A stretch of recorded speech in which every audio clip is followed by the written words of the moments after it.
अस्सलाम वालेकुम। आज हम एक नए टॉपिक के साथ हाजिर हैं पुत्र। टॉपिक है टाइप्स ऑफ मैग्नेटिक मटेरियल। इससे पहले जो हमने पढ़ा था मैग्नेटिक बिहेवियर ऑफ सॉलिड, और वहाँ से हमें ये पता चला था कि basically the source of magnetic field is electron. लेकिन जब हमने मज़ीद डिस्कस किया तो हमने कहा कि there are different type of magnetic material, और उन मैग्नेटिक मटेरियल को हम याद रखने के लिए सिंपल में एक फॉर्म लिखूंगा। वो क्या है बेटा? पीडीएफ। मैंने फॉर्म लिखी है पीडीएफ, किसको? मैग्नेटिक मटेरियल की टाइप्स को एक्सप्लेन करने के लिए। पी से क्या मुराद है बेटा? पैरा। डी से क्या मुराद है बेटा? डाया। एफ से क्या मुराद है बेटा? फेरो। मतलब यह हुआ कि there are 3 types of magnetic material. 3 तरह के बेटा मैग्नेटिक मटेरियल है। नंबर 1 कौन सा मैग्नेटिक मटेरियल है बेटा? Paramagnetic material. नंबर 2 कौन सा है बेटा? Diamagnetic material. एंड नंबर 3 कौन सा है बेटा? Ferromagnetic material. मतलब आपसे कोई पूछ रहे कि कितने टाइप्स से मैग्नेटिक मटेरियल के सिंपल पीडीएफ आपको याद होगा, तो पी से मुराद है पैरा, डी से मुराद है डाया, एफ से मुराद है फेरो। तो इसका मतलब ये हुआ कि there are 3 types of material: paramagnetic material, diamagnetic material and ferromagnetic material. अब सवाल राइज होता है कि ऑब्जेक्टिव में आया तो हम तो ये कर लेंगे, लेकिन क्वेश्चन ये राइज होता है हमारे पास, sir what is mean by paramagnetic material? Paramagnetic material से क्या मुराद है? सवाल यहाँ ये भी बनता है हमारे पास, what is mean by diamagnetic material, और सवाल ये भी बनता है what is mean by ferromagnetic material. इससे पहले हम डाया और फेरो को देखें। सबसे पहले हम देखते हैं पैरामैग्नेटिक मटेरियल। सुनिएगा, समझिएगा, फिर आपने अगर सुनना हो तो लेक्चर रोक के बेटा देख भी लीजिएगा, लिख भी लीजिएगा, लेकिन पहले सुने। पैरामैग्नेटिक मटेरियल की बात करें तो कहता है ऐसा मटेरियल कि जिसको अगर हम मैग्नेटिक फील्ड के अंदर रखें तो मैग्नेट के तौर पर एक्ट करें। जस्ट लाइक ये अगर सपोज कोई मटेरियल है, इसको जो ही मैग्नेटिक फील्ड के अंदर रखें ये मैग्नेट के तौर पर एक्ट करें, और जो ही मैग्नेटिक फील्ड को हटाएं तो ये आपके पास वापस प्रीवियस शेप में चला जाए, तो ऐसा मटेरियल क्या कहलाएगा? Paramagnetic material. A material which shows magnetic behavior when placed inside a magnetic field, and when a field is removed then this material regain to its previous position, known as paramagnetic material। कैसा material जिसको अगर हम magnetic field के अंदर रखें तो वो क्या बन जाए? मैग्नेट के तौर पर एक्ट करे, और जो ही हटाएंगे तो वो वापस प्रीवियस शेप में चला जाए, तो उसको किसका नाम देंगे? पैरा का नाम देंगे। अब होता क्यों है ऐसा? सुने, होता इसलिए ऐसा कि असल में कोई भी जो पैरामैग्नेटिक मटेरियल है उसमें होता यह है कि जब एक्सटर्नल फील्ड अप्लाई करते हैं तो एक एटम की मैग्नेटिक फील्ड दूसरे एटम की मैग्नेटिक फील्ड को क्या करती है? सपोर्ट करती है। जब एक एटम की मैग्नेटिक फील्ड दूसरे एटम की मैग्नेटिक फील्ड को सपोर्ट करती है तो ये जो मटेरियल बन जाता है बेटा पैरामैग्नेटिक मटेरियल बन जाता है। लेकिन जो ही फील्ड को हटाएंगे तो ये इनकी सपोर्ट वापस क्या हो जाएगी? खत्म हो जाएगी, तो ये वापस प्रीवियस शेप में वापस आ जाएगा। इसकी एग्जांपल क्या है बेटा? इसकी एग्जांपल है एल्यूमिनियम आ गया, मैग्नीशियम आ गया। इसकी एग्जांपल है बेटा पैरामैग्नेटिक मटेरियल की क्या आ जाएंगी पुत्र? एग्जांपल आ जाएंगी, एल्यूमिनियम एंड मैग्नीशियम।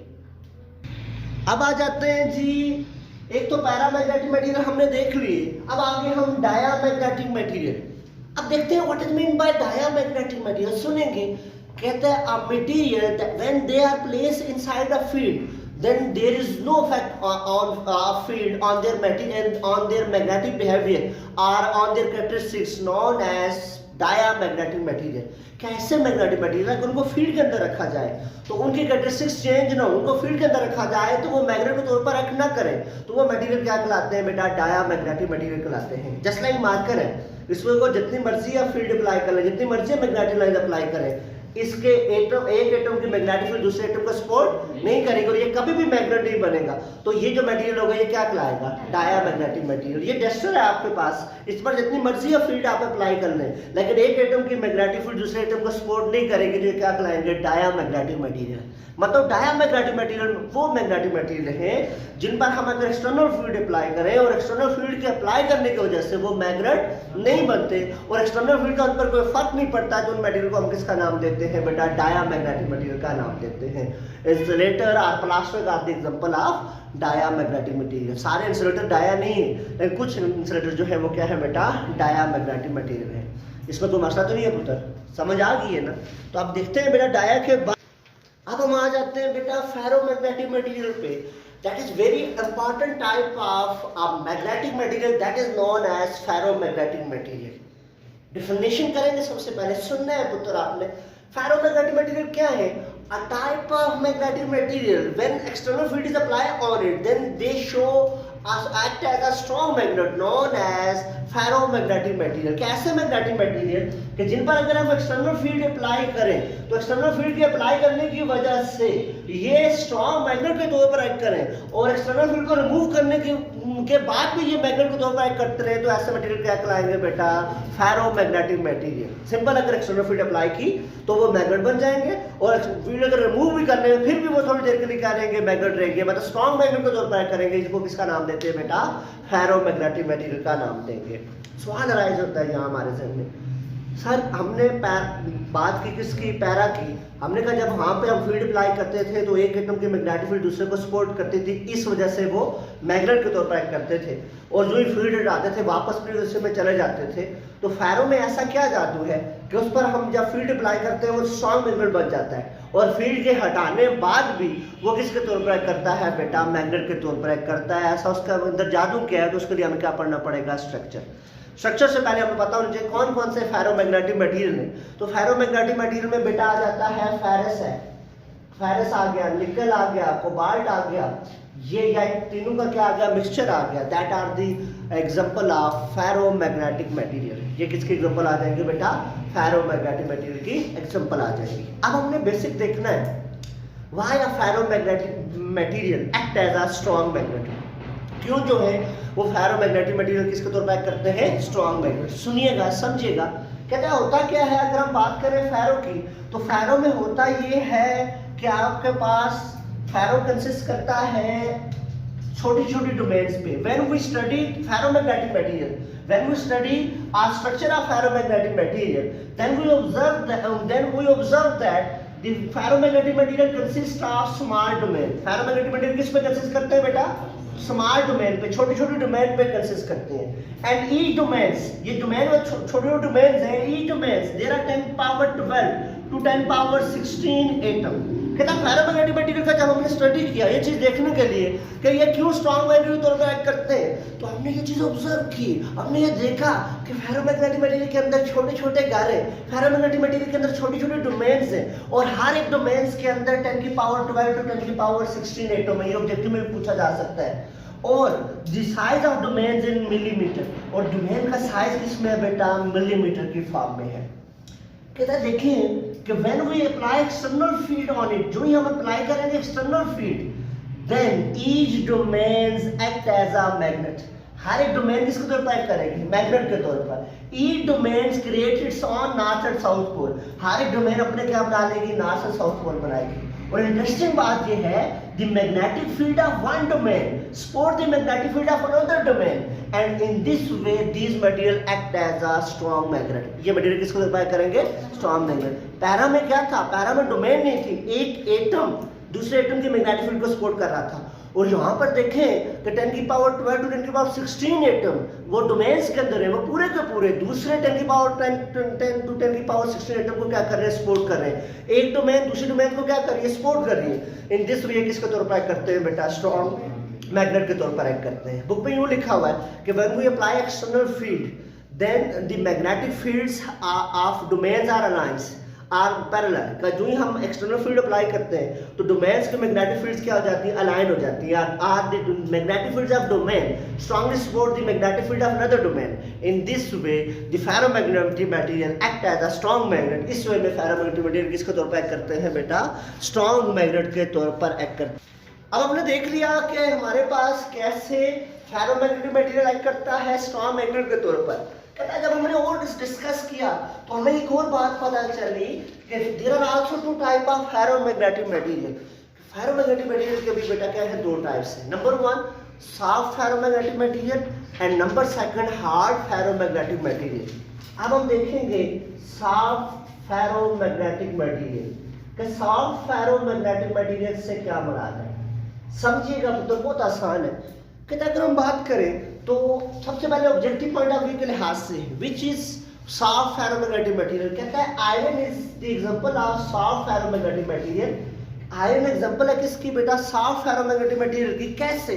कहते हैं आयरन इसलिए हम कहते हैं सॉफ्ट फेरोमैग्नेटिक मटेरियल है कि when we apply a external field on iron then domains of iron easily align, and when external field is removed then domains easily regain its previous position. So that's why iron is as known as soft ferromagnetic material. Iron को हम कहते हैं ये soft ferromagnetic material है। क्यों? क्योंकि जब external field apply करते हैं तो एकदम से मैग्नेटिक बिहेवियर शो करता है, वो सॉफ्ट है, एकदम से बात मान लेता है हमारी। हम कहते हैं ना कोई शख्स हमारी अगर बात मानता है तो हम कहते हैं यार बड़े सॉफ्ट लॉजिक आदमी एकदम से हमारी सुन ली, ठीक है। तो आयरन भी उसी तरीके से अच्छा है, वो भी हमारी बात एकदम से सुन लेता है। जो एक्सटर्नल फील्ड अप्लाई करते हैं तो उसकी डोमेन इजीली अलाइन हो जाती है, वो आगे रुकावट नहीं करती, बड़ा ये खुश इखलाक है, वो एकदम से डोमेन्स की लाइन होती है। किसके तौर पर एक्ट करता है बेटा? वो आपके पास मैग्नेट के तौर पर एक्ट करता है। और जो ही फील्ड को हटाते हैं तो डोमेन्स वापस प्रीवियस पोजीशन में भी आसानी से चली जाती हैं। इस वजह से हम कहते हैं आयरन बेटा आपके पास क्या है? सॉफ्ट फेरोमैग्नेटिक मटेरियल है। अब आयरन को तो हमने ले लिया अच्छे लफ्जों में, हमने कहा अच्छा बड़ा खुश इखलाक है आयरन। अब हार्ड फेरोमैग्नेटिक मटेरियल क्या है? अगर हम बात करें सेकंड टाइप की तो दूसरी टाइप है बेटा हार्ड फेरोमैग्नेटिक मटेरियल। हार्ड से बड़ा जूल है, बड़ा खड़ूस कोई हो कि उससे कोई भी बात करे तो बड़े गुस्से से बात करे और दूसरा हमारी बात ना माने, उसको हम कहेंगे हार्ड फेरोमैग्नेटिक मटेरियल। मतलब ऐसा मैग्नेटिक मटेरियल जिस पर हम एक्सटर्नल फील्ड अगर हम अप्लाई करें तो उसकी डोमेन इजीली अलाइन ना हो, उन डोमेन्स को अलाइन करने के लिए हमें ज्यादा मैग्नेटिक फील्ड चाहिए हो, उस मैग्नेटिक मटेरियल को हम किसका नाम देंगे? हार्ड फेरोमैग्नेटिक मटेरियल का नाम देंगे। सुनिएगा कौन सा ऐसा हो सकता है, कौन सा खड़ूस मैग्नेटिक मटेरियल होगा। कहता है steel is the example of hard magnetic material. Steel किसकी एग्जांपल है बेटा? हार्ड फेरोमैग्नेटिक मटेरियल की एग्जांपल है। कैसे? कहता है when we apply external field on steel then steel does not show magnetic behavior। कहता है जब हम एक्सटर्नल फील्ड अप्लाई करते हैं तो स्टील मैग्नेटिक बिहेवियर शो नहीं करता, because there domains are not aligned, उसकी डोमेन्स अलाइन नहीं होती। But to make a steel magnet we require large magnetic field। अगर हम स्टील को चाहते हैं वो मैग्नेट बने तो हमें क्या चाहिए होगी बेटा? Large magnetic field. और उस लार्ज मैग्नेटिक फील्ड से उसकी डोमेन्स क्या होंगी? अलाइंस। आगे बड़े मजे की बात करता है, कहता है once a domains of steels are aligned or once a steel act as a magnet then they act as a permanent magnet। कि एक दफा स्टील अगर मैग्नेट बन गया तो वो किसके तौर पर एक्ट करेगा बेटा?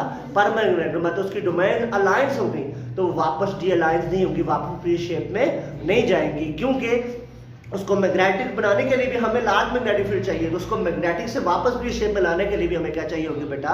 लार्ज मैग्नेटिक फील्ड चाहिए होगी। तो कोई हमसे पूछे कि हम परमानेंट मैग्नेट कैसे बना सकते हैं, कौन से मटेरियल से बना सकते हैं, कोई पूछ ले तो हम कहेंगे हमारे पास एक मटेरियल है खड़ूस सा। वो कौन सा मटेरियल है बेटा? स्टील। कि स्टील पर अगर हम एक्सटर्नल फील्ड को अप्लाई करते हैं तो स्टील किसके तौर पर कर लेता है बेटा?